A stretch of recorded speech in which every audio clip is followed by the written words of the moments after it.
I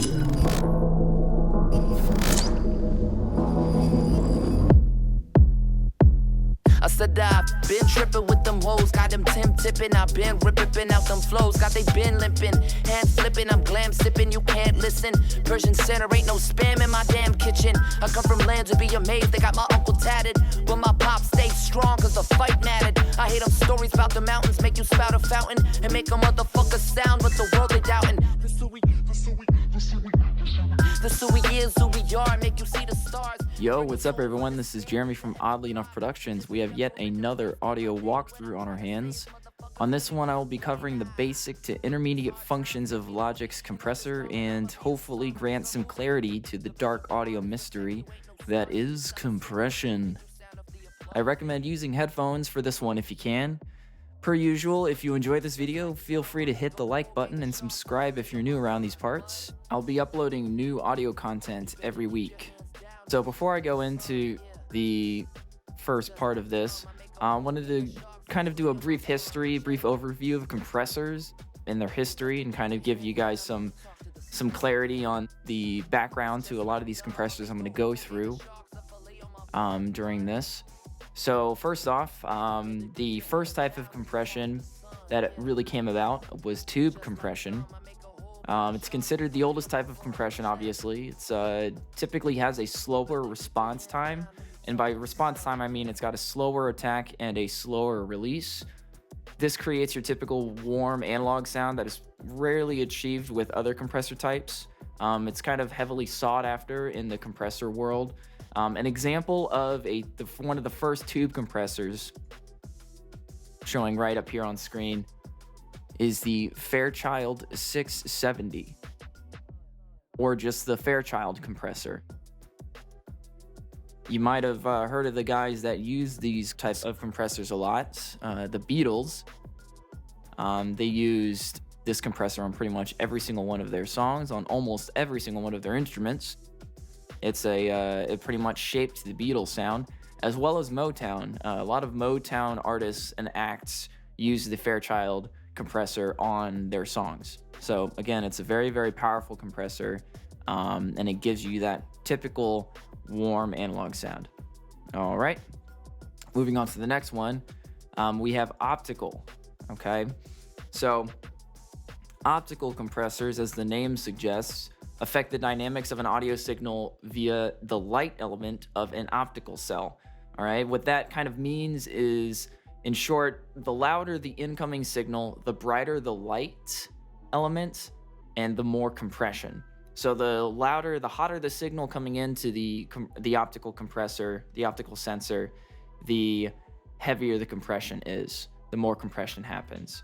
That's the kind of the base mechanic of optical compressors. And a good example of a popular type of optical compressor is the Teletronics LA2A.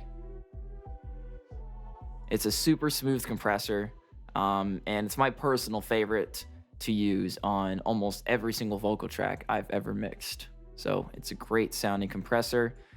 This one in particular, obviously, is a digital emulation by Universal Audio, and of the digital emulators, I would say Universal Audio is probably the closest to the original analog sound. All right, next up, we've got FET compressors. What FET stands for stands for Field Effect Transistor, and FET compressors emulate the tube sound with transistor circuits. They're fast, they're clean, and they're reliable. They're great for vocals, bass, and guitar. They're very versatile compressors. You can use them on almost everything. And they're also a very popular choice for parallel compression, which I'll get into in a future video.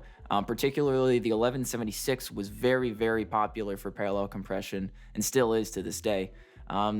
Led Zeppelin and Michael Jackson used the 1176 on a lot of their instruments, a lot of their songs. Again, very, very versatile and very powerful compressor. All right, and last but not least, we've got VCA compressors.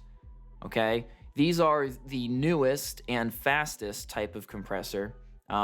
They're perfect for kind of gluing your entire mix together. a lot of engineers use them on their master auxes or mix auxes or master buses to kind of glue everything together, because they're so fast. They have such a fast response time if you set it, and they also sound really really good. Um, and again, the SSL G-Bus compressor is an example of a VCA compressor, and it's used by most pop engineers on almost everything. And it's really just used by most engineers. Period. It's a great little compressor. Okay. All right, guys. With that in mind, so I'm gonna go dive into some compressor parameters. So we're gonna load up the Logic stock compressor here on this kick drum I've got here. So I'm gonna turn off the compressor just so you can listen to how the kick sounds before compression.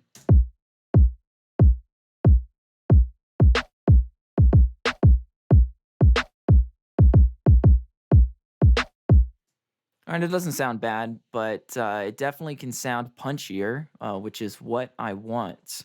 And that's what the compressor is good for. It's good for making things sound a little bit punchier, bringing out some more dynamics, as well as making the kick drum sound more consistent. All right. So let me go over the parameters before I start tweaking everything. So we've got threshold, ratio, makeup gain, knee, attack, and release. Okay. So right off the bat, I'm going to turn off auto gain and auto release because I never use those. And I'm going to go through briefly what threshold does. Okay.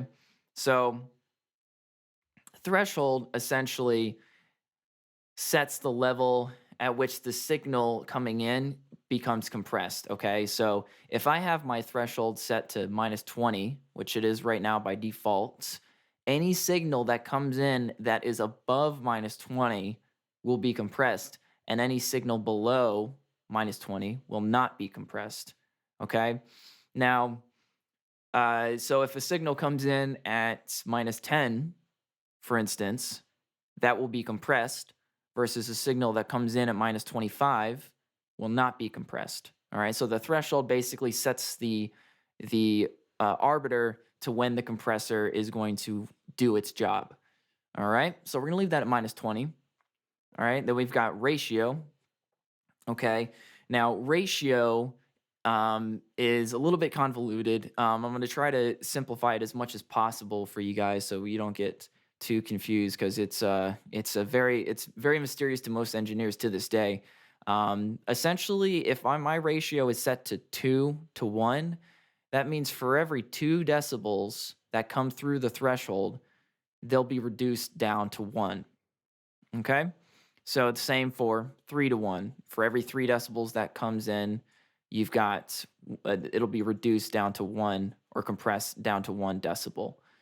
So I'm going to leave it at 2 to 1 for easy math to kind of give you guys a good example of this. So my threshold is at -20. My ratio is set to 2 to 1.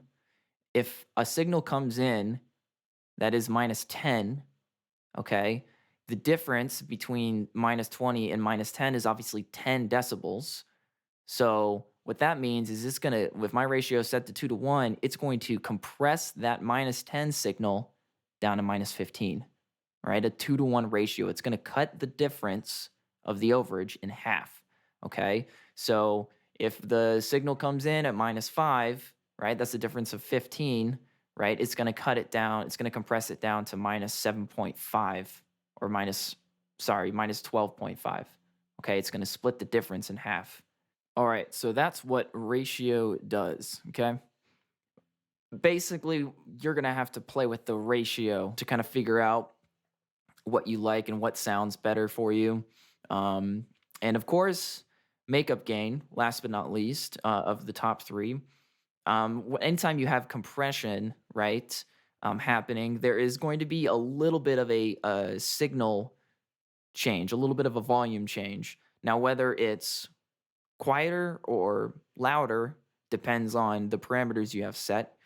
But the makeup gain knob is very handy because we don't really want the compressor to change the volume of the instrument we're compressing. That's a common misconception, right? We just want the compressor to make things sound consistent, right? Make things sound more even, make things sound more interesting, sound punchier. We don't necessarily want the compressor at this point to make things sound louder. So that's what the makeup gain knob is, to make sure that before compression and after compression, our volume stays the same. And then for the bottom three, I'm going to switch my view over to graph view, okay? So this is right here, this represents the compression curve, and this represents what's going on. So if I hit play again, I've got my kick visually represented here, and then I've got my compressor visually represented right here, okay? So if I change the threshold, you notice, I'm going to mute the snare, you'll notice that the kick drum becomes a lot quieter. That's where makeup gain comes in, right? Set the threshold to -25. That feels like a good level. Okay. Now, for my knee, what's going to happen is if the higher the knee value, the softer the knee, okay? The smaller the knee value, the harder the knee, okay? So I'm just going to show you this visually rather than tell you about it. So that's a hard knee, and that's a soft knee. So the knee dictates how smoothly the compressor transitions from a compressed state to an uncompressed state, okay? So right here, this top value, since my threshold is set to -25, right? This is about where my threshold is. If I have a hard knee, right around -25 is where the signal becomes uncompressed. So above -25, compressed, below -25, uncompressed, okay? So that's what a hard knee looks like. I'm going to leave my knee around halfway, 0.6, all right? Now, next we have attack, okay?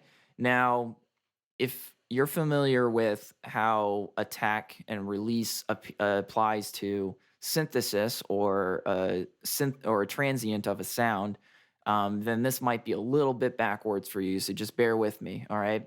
So the attack, right, the faster the attack, right now it's in milliseconds, 0 milliseconds to 200 milliseconds is our range right now. So the faster the attack, the faster the compressor initiates its compression, okay? The slower the attack, the slower the more time the compressor takes to actually compress the signal, okay? So in the case of this kick drum, I want it to sound punchier. So I don't necessarily want the compression to act too fast, all right? Because if I have the compression act too quickly, then I'll kind of lose the punch of the kick drum, okay? So I'm going to show you guys a little bit. I'm going to play the kick. I'm going to show you guys a little how this affects the waveform, okay? So right now, it's 15 milliseconds. You can kind of see it's working. Slower attack. You can kind of hear the punch of the transient a little bit more.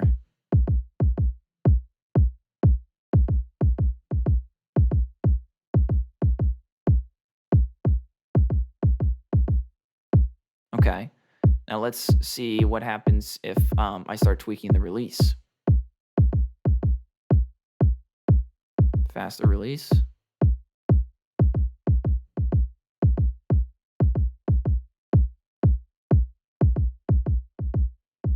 All right, super fast, super long release. You look how crushed the dynamics are. Slower release. Slower release, faster release. So we're gonna leave it around there. That feels like a good spot. So now, as you can see, it's kind of making my kick a little bit punchier, right? And it's compressing the fatter transients, or the fatter part of the kick drum, which is exactly what I want. So now with these parameters set, okay, I'm going to go ahead and print this kick drum track so I can show you a before and after, okay? So let me just make sure I'm not affecting the volume.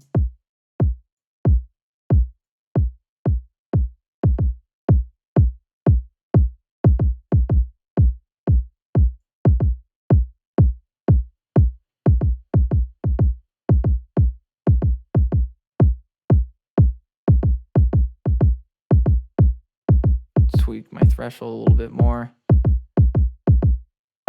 Okay. Now, what's nice about Logic's compressor is that I have the option to switch between all of these different types. Now, you'll notice we've got VCA, FET, and optical, right? Opto is short for optical, right? And those are the different types of compressors that I went over earlier. We're going to switch real quick over to vintage optical. See how that sounds. Before. All right, it's a little bit too loud.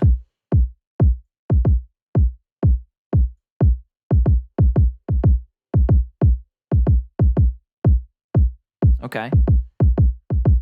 Now let's go ahead and print that, okay? And the way we do that in Logic is we're going to either right click on our region and hit bounce in place, or we're going to hit Control B. All right, we're going to name this kick comp.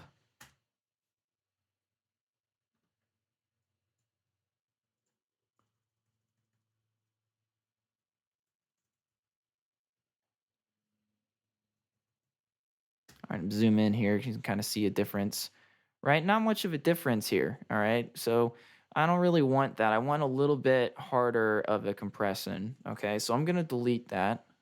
Well, let me just keep it in there to show you so what I mean. So that's with those compressor settings. Let me adjust the threshold a little bit so we have a little bit more compression happening. Let's print that. See how that sounds.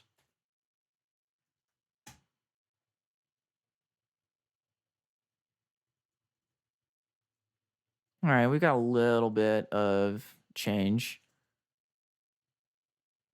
All right, let me try one more time. Let's try -30 threshold. See how we're affecting the volume.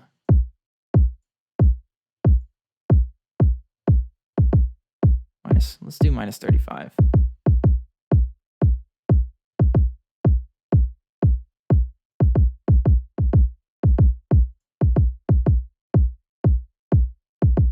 All right, we'll see how that looks. Control B.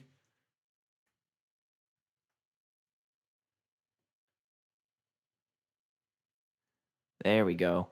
So in our third iteration of compression, you can see a visual difference between before compression and after compression.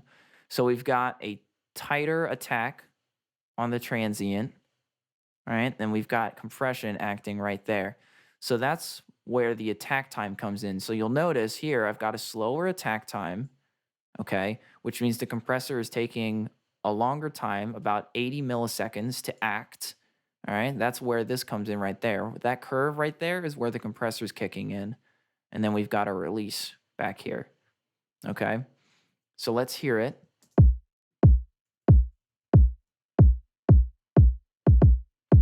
All right, hear it with the snare.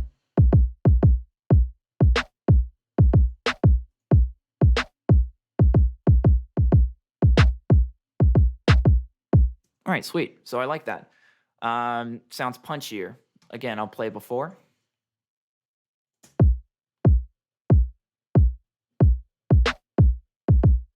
And then after.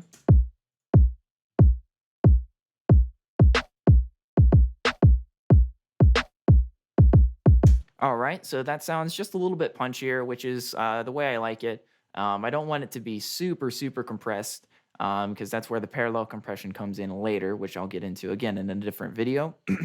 All right, so let's add a compressor to my snare drum, see what happens. So again, I'm going to use, let's use the FET for the snare because I kind of like the color it gives. All right.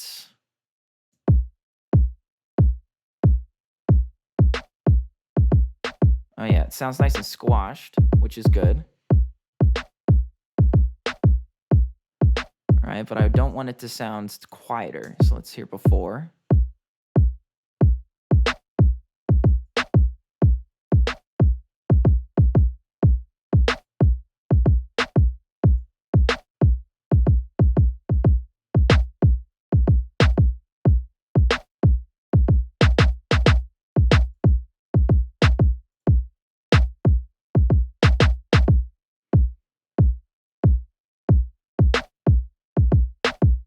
Adjust the threshold a little bit so the compressor's not working quite as hard.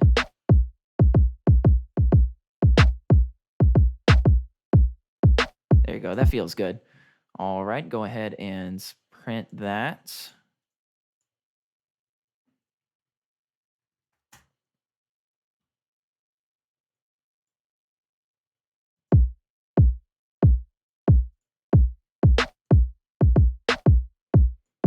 You can see a pretty huge difference between before compression and after compression.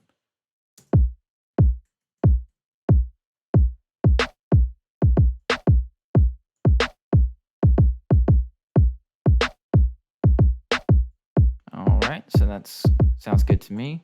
Let me hide these two, get them out of the way. Okay, so I've got my kick at a good level, got my snare at a good level. Let me add in some of the percussion, kind of fill in the space.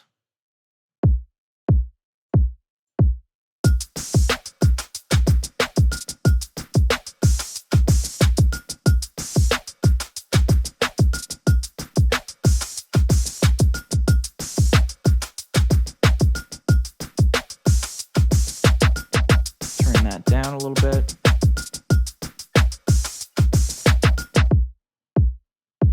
All right, so now I've got this little 808 loop that I came up with for this earlier. Let's hear it with the beat and see if we can't compress it to bring a little bit more consistency to it.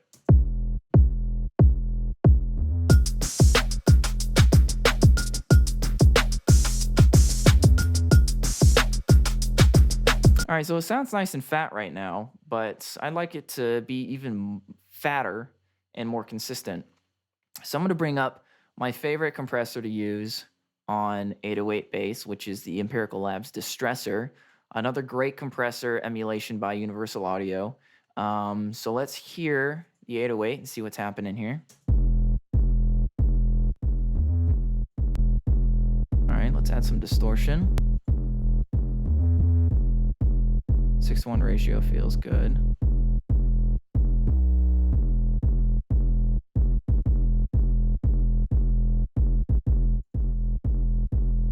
Six to one feels good, yeah.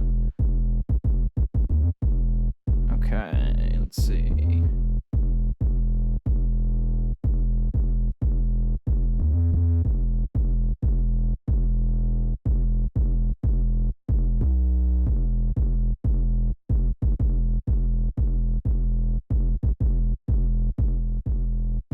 All right, here before, then after.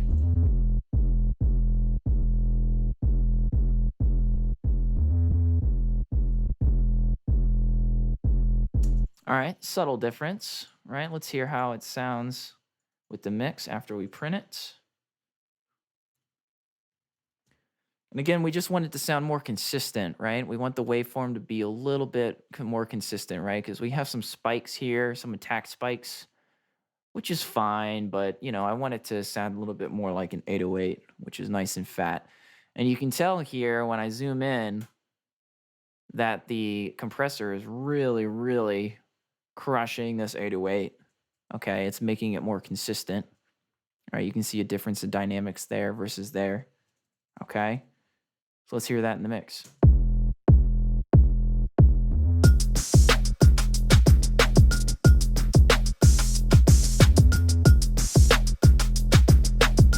Yep, that's fat, all right. Nice. All right, let's add this piano riff in. Hide that.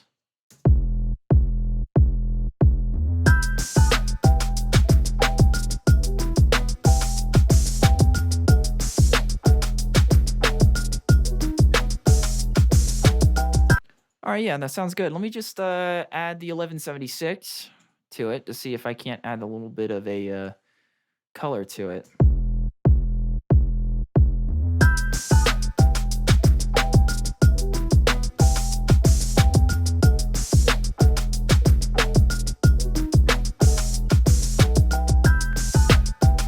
All right, yeah, let's print that, see how that sounds.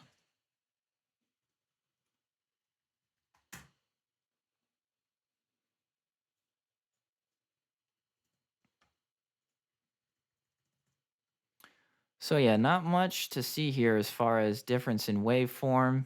It's pretty similar. Again, I just wanted to add a little bit of color. You can see it's punchier here, which is nice. Let's hear it in the mix.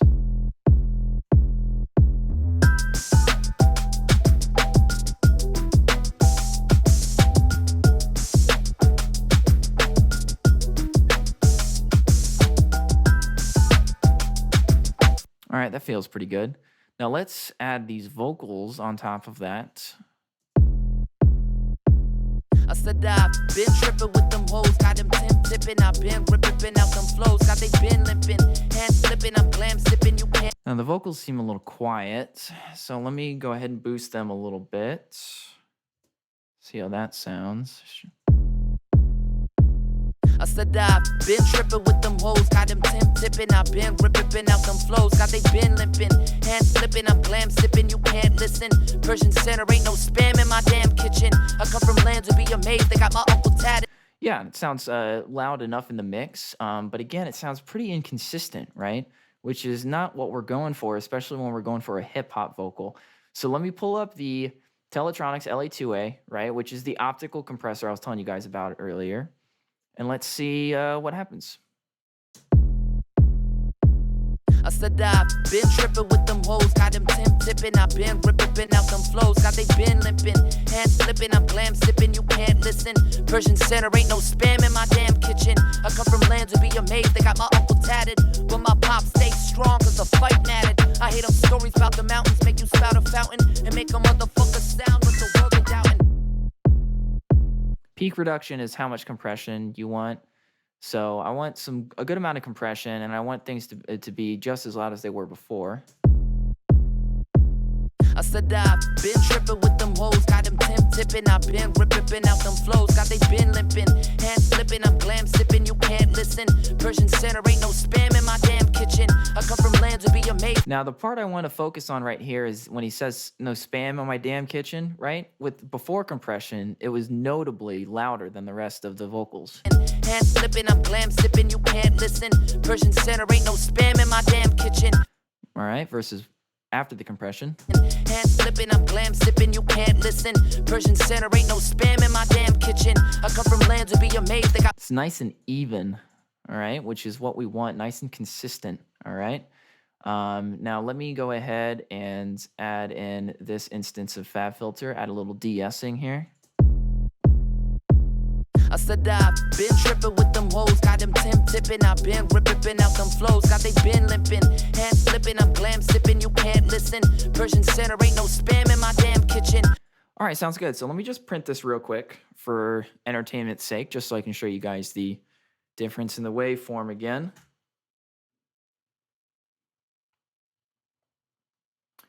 All right, so yeah, again, you see everything is a lot more consistent, right? Spam in my damn kitchen is a lot more tame, which is good.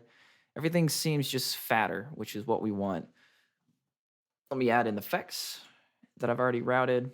I've just got basic reverb and basic delay going on. I said I've been tripping with them hoes, got them tipping, I've been ripping out them flows, got they been limping, hands flipping, I'm glam sipping, you can't listen. Persian Center ain't no spam in my damn kitchen. I come from lands to be amazed, they got my uncle tatted, but my pop stays strong cause the fight mattered. I hate them stories about the mountains, make you spout a fountain, and make a motherfucker sound with the world of doubting. So now that I've got that going on, let me just show you guys really quick an instance of bus compression, okay? So I'm going to create a track stack real quick for my drums, okay? Summing stack is fine. And essentially what Logic has done for me just now is it has created an aux for me, okay? So now I've got all my drums routed to this aux. I'm going to call this drums aux, okay? Drums aux, and now I'm going to add the SSL G-Bus compressor, which is a VCA compressor, all right? So this will just kind of add a little bit of glue to everything.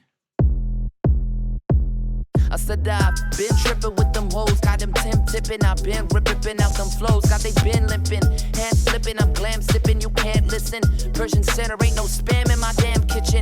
I come from lands to be amazed, they got my uncle tatted, but my pop stays strong cause the fight mattered. I hate them stories about the mountains, make you spout a fountain, and make a motherfucker sound with the world of doubting.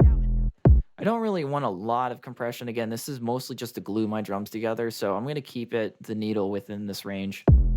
And I do that by adjusting my threshold. I said I've been tripping with them hoes, got them tipping. I've been ripping out them flows, got they been limping, hands flipping. I'm glam sipping, you can't listen. Persian center ain't no spam in my damn kitchen. I come from lands to be amazed, they got my uncle tatted, but my pop stays strong 'cause the fight mattered. I hate them stories about the mountains, make you spout a fountain and make a motherfucker sound, but the world they doubting. All right, yeah, that's part one of the compression audio walkthrough, guys. In my next compression walkthrough, I plan on going into some sidechain compression as well as some parallel compression. So if you guys are interested in that, be sure to stay tuned, and I'll keep you up to date on that. As always, guys, if you enjoy this video, please hit the like button. It really helps me out a ton. And subscribe here if you're new. I really appreciate your guys' time. And if you have any specific content you want me to cover in some walkthroughs, make sure you mention it down in a comment below. And give me some feedback. Tell me what you liked about this. Tell me what you didn't like about this. And I hope you guys are staying safe out there. Take care of yourselves. And as always, stay odd. It's just like dumb. I make a whole gang of sharks, a fillet on my bun. What?